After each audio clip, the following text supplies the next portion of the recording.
అండి అందరికీ. ఇది రవ్వ లడ్డు వీడియో అన్నమాట. మా మధ్య వాళ్ళు వచ్చారని చెప్పేసి అత్తయ్య గారు అలాగా తినడానికి ఏమీ లేవు అని చెప్పేసి జంతికలు చేశారు. జంతికల తర్వాత రవ్వ లడ్డు చేశారనమాట. ముందుగా నూకది బాగా వేపుకోవాలన్నమాట, పచ్చివాసన పోయినంత వరకు. నెక్స్ట్ ఇలాచి కూడా చిన్న చిన్నగా గంటితో మెతుక్కోవాలన్నమాట. నెక్స్ట్ కొబ్బరికూర ఇలాగా మిక్సీలో ఆడుకోవాలన్నమాట. మిక్సీలో మెత్తగా ఆడుకున్న తర్వాత పంచదార నూక ఎంత క్వాలిటీగా తీసుకుంటే పంచదార కూడా అంతే క్వాలిటీగా తీసుకోవాలన్నమాట. మేము కేజీ నూకకి కేజీ పంచదార వేసుకున్నాము.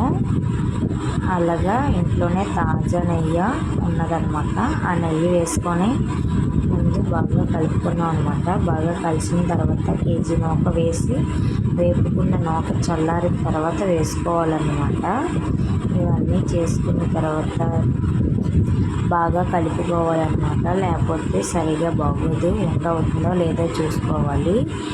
ఉండ అవ్వదన్నమాట అవి. అందుకని చెప్పేసి ఉండ అవ్వలేదని చెప్పేసి లైట్గా ఒక గ్లాసు పాలు బాగా మరగబెట్టి ఇవన్నీ బాగా కలుపుకున్నాం అనమాట. అప్పుడు ఉండ అవుతుంది అనమాట. మర్చిపోయానమాట డ్రై ఫ్రూట్స్ ఫ్రై చేసుకోవడము. అందుకనే ఒక స్పూను నెయ్యి వేసి బాగా ఫ్రై చేసాం అనమాట.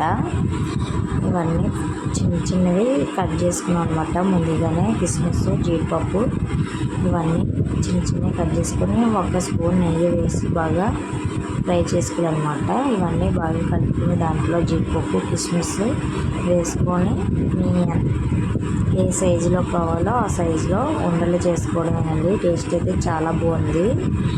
చూడండి అత్తయ్య గారు ఎంత నీట్గా చేస్తున్నారో. ఇలాగ చేశారనమాట కొన్ని. టేస్ట్ అయితే చాలా బాగుంది. Bye bye.